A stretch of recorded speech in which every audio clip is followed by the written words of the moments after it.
नमस्कार बच्चों, कैसे हैं आप सब। बच्चों, आज हम समय कविता का अभ्यास कार्य करेंगे। इस कविता के कवि सियाराम शरण गुप्त जी हैं। बच्चों, पहला है मौखिक प्रश्न। कवि ने किसी काम को किस प्रकार करने की प्रेरणा दी है? इसका आंसर है कवि ने किसी काम को मन लगाकर करने की प्रेरणा दी है। ठीक है। आत्मविश्वास जगाने से कवि का क्या तात्पर्य है? आत्मविश्वास जगाने से कवि का तात्पर्य यह है कि हमें बिना किसी संदेह यानी कि बिना किसी शक के अपने पर विश्वास करना चाहिए। अगला है केवल सपने देखने का क्या परिणाम होता है? केवल सपने देखने से हमारा समय व्यर्थ बर्बाद होता है। व्यर्थ मतलब बेकार। कार्य न पूरा होने पर और समय बीत जाने पर हम क्या करते हैं? कार्य पूरा नहीं होने पर और समय बीत जाने पर हम सिर्फ पछताते रह जाते हैं। समय पर काम करने से व्यक्ति को कौन कौन से सुख मिलते हैं? समय पर काम करने से व्यक्ति जीवन में सफलता पाते हैं।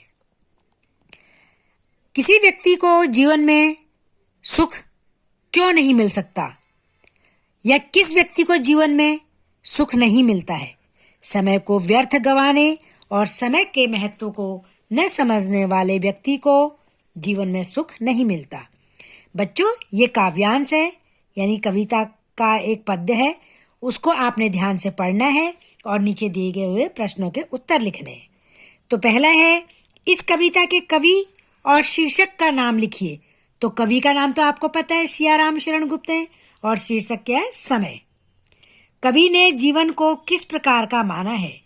कवि ने जीवन को पल पल से बना हुआ माना है, यानी कि समय का एक एक क्षण से बना हुआ माना है।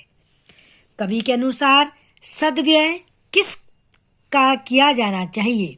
सद्व्यय मतलब अच्छी तरह से खर्च किसको किया जाना चाहिए? समय का किया जाना चाहिए। अगला है, जीवन रूपी वृक्ष किस प्रकार विकसित होगा? जीवन रूपी वृक्ष समय के सद्व्यय से विकसित होगा। अगला है लघु उत्तरी प्रश्न, ये लिखने हैं आपने। सुयोग के पास खड़े होने का क्या अर्थ है? बच्चों, सुयोग के पास खड़े होने का यह अर्थ है कि हमें अवसर का सदुपयोग करना चाहिए तथा मन लगाकर अपना कार्य करना चाहिए। जिस भी कार्य को हम करते हैं वो हमें पूरे मन लगाकर अच्छे से करना चाहिए। मन की इच्छा को पूरी करने के लिए हमें क्या करना चाहिए? मन की इच्छा को पूरी करने के लिए हमें एकाग्र होकर समय का सदुपयोग करना चाहिए तथा अपने मन को वर्तमान क्षण पर केंद्रित करना चाहिए। इसका मतलब है कि जैसे अगर आप पढ़ रहे हैं तो सिर्फ पढ़ाई पर ध्यान लगाना है, और अगर आप खेल रहे हैं तो सिर्फ खेल पर लगाना है। यानी कि वर्तमान क्षण मतलब उस समय आप क्या काम कर रहे हैं उसी पर आपने अपना ध्यान केंद्रित करना है। जाने वाला समय लौटकर नहीं आता, यह कवि ने किस पंक्ति में अभिव्यक्त किया है? आवेगा क्या समय जो चला जा रहा, इन पंक्तियों में व्यक्त किया है। आलस्य के कारण क्या हानि होती है? आलस्य के कारण जीवन में असफलता का सामना करना पड़ता है। अब है दीर्घ उत्तरी प्रश्न, यानी कि थोड़े से बड़े उत्तर। हम स्वयं को कब छलते हैं? छलते हैं मतलब धोखा देते हैं। आलस्य करके, समय को व्यर्थ गंवाने और काम न करने के बहाने बनाने से हम स्वयं को छलते हैं, यानी कि धोखा देते हैं। अगला है, उद्योगी व्यक्ति के लिए हर पल ही सुसमय किस प्रकार होता है? सुसमय मतलब अच्छा समय, उद्योगी मतलब परिश्रमी। तो बच्चों, परिश्रमी व्यक्ति के लिए हर पल इस तरह से सुसमय होता है क्योंकि उसे पता होता है कि समय को व्यर्थ गंवाने से वह दोबारा नहीं आता, इसलिए वह एक एक क्षण का सदुपयोग करता है। अगला है, हम अपने जीवन रूपी वृक्ष को किस प्रकार सुविकसित कर सकते हैं? हमारा जो जीवन है एक वृक्ष के समान है, तो हम इसको कैसे विकसित कर सकते हैं? बच्चों, इसका उत्तर है, समय की कीमत को पहचान कर हमें अपने सारे काम समय पर करने चाहिए, क्योंकि समय ही हमारे जीवन का निर्माण करता है। यह ईश्वर द्वारा मनुष्य को प्राप्त अनमोल धन है। अनमोल मतलब जिसकी कोई कीमत नहीं है। अतः स्वयं पर विश्वास रखते हुए अपने काम को पूरी लगन के साथ हमें करना चाहिए। अगला है, इस कविता के द्वारा कवि लोगों को क्या प्रेरणा देना चाहते हैं? इस कविता के द्वारा कवि लोगों को यह प्रेरणा देना चाहते हैं कि यदि जीवन में सुख प्राप्त करना चाहते हो तो अपने प्रत्येक कार्य को पूरी निष्ठा से, ईमानदारी से समय पर करना चाहिए, क्योंकि समय बहुत ही महत्वपूर्ण और उपयोगी होता है। अगला प्रश्न है, जीवन में हर क्षण का सदुपयोग कर व्यक्ति किस प्रकार महान बनता है? जीवन में एक एक पल का सदुपयोग करके व्यक्ति हमेशा सफलता प्राप्त करता है। समय का सदुपयोग करके परिश्रमी बनता है। समय के महत्व को समझकर एक भी पल व्यर्थ न गंवाने से व्यक्ति महान बनता है।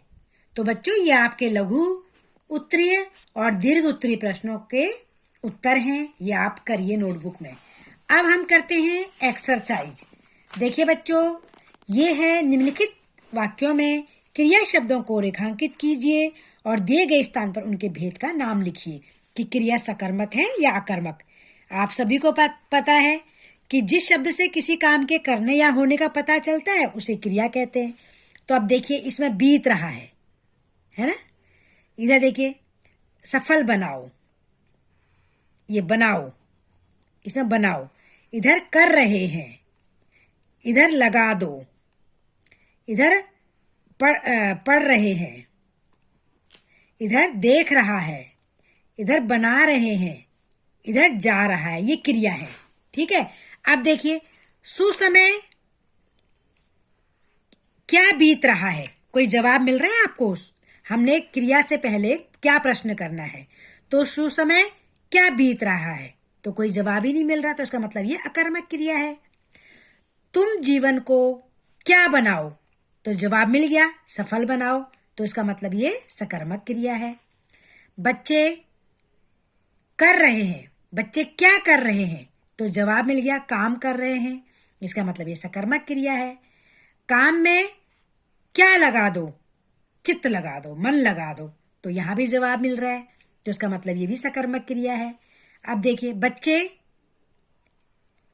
क्या पढ़ रहे हैं, बच्चे क्या पढ़ रहे हैं, कोई जवाब मिल रहा है? नहीं मिल रहा, तो ये अकर्मक क्रिया है। यानी कि क्रिया से पहले आपने क्या प्रश्न करना है। अब देखिए, यहाँ क्रिया देख रहा है, किसान क्या देख रहा है, अपनी फसल देख रहा है। आलसी बच्चे क्या बना रहे हैं, बहाने बना रहे हैं, है ना। तो सबका उत्तर मिल रहा है ना, क्या प्रश्न करने से क्या जवाब मिल रहा है, उत्तर मिल रहा है। तो जहां क्या प्रश्न करने से उत्तर मिल जाता है वो सकर्मक क्रिया होती है, लेकिन हमने क्या प्रश्न को क्रिया से पहले लगाना है। अब देखिए, वह जा रहा है, वह क्या जा रहा है, क्रिया है ना, जा रहा है, वह क्या जा रहा है, जवाब मिल रहा है? नहीं मिल रहा, तो ये अकर्मक क्रिया है।